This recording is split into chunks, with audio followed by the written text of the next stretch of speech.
आप जो कह रहे हैं ना, ये है क्लासिकल वीगन फैलेसी कि हम तो वही रह आएंगे जैसे हैं, पर हम जानवरों को बख्श देंगे। आप जैसे हैं अगर आप वैसे ही रह आएंगे तो आप जानवरों को बख्श सकते ही नहीं। और दुनिया भर में, भारत में भी जो पूरा वीगन आंदोलन चल रहा है, इसका कहना यही है कि वीगनिज्म एक आइडियोलॉजी है, विचारधारा है। अपनी जिंदगी जैसी चल रही है चले, ठीक है। मेरी जिंदगी में कोई सृजनात्मकता नहीं है, कोई प्रेम नहीं है, कोई आत्मज्ञान नहीं है। मैं उसकी बात नहीं करना चाहता क्योंकि वो सब अध्यात्म के दायरे में आता है और अध्यात्म से मुझे डर लगता है। लेकिन मैं जानवरों के प्रति बड़ा प्रेमपूर्ण रहूंगा। मैं डॉगी को जाके खिला देता हूँ, मैं ये सब कर देता हूँ, मैं वीगन हूँ। ये नहीं चलेगा बाबा। वीगनिज्म सिर्फ एक जगह से आ सकता है और वो है अध्यात्म, आत्मज्ञान।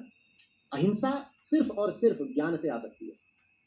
अगर अध्यात्म है तो अहिंसा उसकी छाया की तरह अपने आप पीछे पीछे आ जाएगी। और अगर आत्मज्ञान नहीं है और आप वीगन बने घूम रहे हो तो वीगनिज्म झूठा है, अधूरा है। झूठा है। मैं अधूरा क्यों बोलूं, जैसे कि कुछ हो गया हो थोड़ा सा, मैं थोड़ा भी नहीं मान रहा।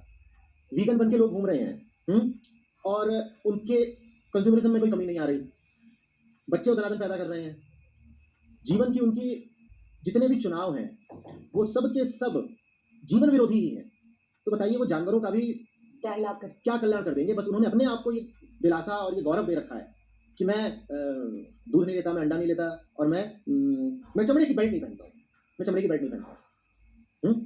बेंगलोर में जो बाढ़ आई है उसका बहुत बड़ा कारण ये है कि वहाँ जो नेचुरल ड्रेनेज था और वहाँ बहुत सारे छोटे छोटे सब तालाब और सरोवर है, तो ये सब है, उस पर बिल्डरों ने घर खड़े कर दिए और जो पानी के बहाव का रास्ता था उसको भी रोक दिया वहाँ कंस्ट्रक्शन करके।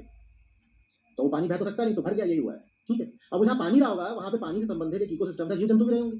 अब मैं एक बहुत बड़ा वीगन एक्टिविस्ट हूँ और मैंने उसी अपार्टमेंट में, उसी सोसाइटी में घर ले रखा है और मैं कह रहा हूँ मैं वीगन हूँ और कोई मुझसे आगे कहेगा भी नहीं कि तुमने ये जो घर खरीदा यही सबसे बड़ी हिंसा है। लेकिन मैं तो वीगन हूँ, मैं तो वीगन हूँ। घर मैंने क्यों खरीदा है? क्योंकि मैंने शादी एक ऐसी लड़की से करी है जो कह रही है घर चाहिए, घर चाहिए, घर चाहिए, नन्नू चाहिए, जल्दी से बच्चा पैदा करना है। आप वीगन नहीं हो सकते अगर आपको सही प्रेम नहीं आता, अगर आपको सही जीवन जीना नहीं आता, अगर आपको जीवन को समग्रता में देखना नहीं आता। वीगनिज्म कोई विचारधारा नहीं है। वीगनिज्म का सीधा सीधा मतलब है आत्मज्ञान, स्वयं को जानना। वो है तो अहिंसा अपने आप आ जाएगी। समझ गई। इस उदाहरण से तो ये इंसान जो है, चलो पशुओं को बख्श के, पर कहीं और से तो अपने उस बेचैनी को की निवृत्ति कर रहा है ना, किसी और के जरिए, मे भी अपनी वाइफ के जरिए, अपने काम के जरिए, पैसों के जरिए, घर के जरिए, मटेरियलिज्म से। तो हम अहिंसा को समझे ही नहीं। जो सारे धर्म अहिंसा के बारे में बात कर रहे हैं, लेकिन हम सिर्फ उसको मीट नहीं खाना, अंडा नहीं खाना, उससे ही सिर्फ रिलेट कर रहे हैं, लेकिन पूरी हिंसा को नहीं समझ रहे हैं। भाई बाजार का जो स्वरूप है वो कंजम्पशन पर ही आधारित है और वो चाहता है कि आप और कंज्यूम करें, ठीक है। जो एक वहां पर दुकान है एक शॉपिंग मॉल में जिसमें वो मुर्गा बेच रहे हैं, ठीक है, फ्राइड मुर्गा बेच रहे हैं, फ्राइड चिकन। उसके बगल में बाकी सब जो दुकानें हैं वो सब दुकानें एक हैं, वो सब दुकानें एक हैं। आप ये नहीं कह सकते कि आप उसमें से एक दुकान के ग्राहक हो लेकिन आप मुर्गे की दुकान के ग्राहक नहीं हो तो आप वीगन हो गए। भूलना नहीं होगा कि वो एक पूरा इकोसिस्टम है, अपने आप में एक इंटीग्रेटेड इकोसिस्टम है। आप उस बात को समझ नहीं रहे, आप सोचते मैंने एक चीज को छोड़ रखा है तो वीगन हो गया, वैसे नहीं बात बनेगी। आप कह रही हैं सारे धर्म अहिंसा की बात करते हैं। अब कितने ही ऐसे त्योहार होते हैं धर्मों के जो आधारित ही है जानवरों का कत्ल करने पे।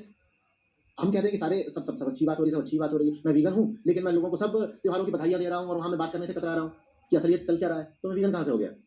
मैं वही बिगिनिंग में वही बोलना चाहती थी कि ये जो एबिलिटी है टू थिंक, टू सी, तो जैसा है वैसा है, उसको जैसा है वैसा देखो।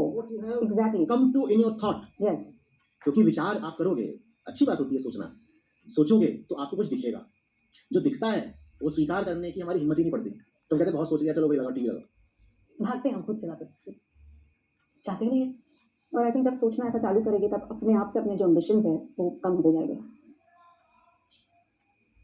एम्बिशन कम भी करने की बहुत ज़रूरत नहीं है। आज के समय में तो हमें बहुत बहुत एम्बिशियस लोग चाहिए। हमें सही एम्बिशन की ज़रूरत है, हमें चाहिए सही ambition, not materialistic. Materialistic domain में भी सही एम्बिशन। देखिए बड़ी दिक्कत हो जाती है जब अध्यात्म शुरू में ही बात करना लग जाता है कि एम्बिशन त्याग दो, मटीरियल मत रहो। इंसान को ऐसा लगता है कि रूह वगैरह बनाया जा रहा है, उड़ जाएगा अभी, तो एकदम डर जाते हैं हम। नहीं, ऐसा नहीं। अध्यात्म का मतलब है इसी दुनिया में सही काम करके जीना है, और सही काम तो मटीरियल ही होता है ना। जो जो इमटीरियल है, जो बियॉन्ड मटीरियल है, वो तो भीतर है। दुनिया में तो आप जो भी कुछ करोगे मटीरियल डोमेन में ही होगा। तो इस मटीरियल डोमेन में, इस भौतिक क्षेत्र में ही जो सुंदर से सुंदर और ऊंचे से ऊंचा काम है वो करना है, वो करा जा सकता है।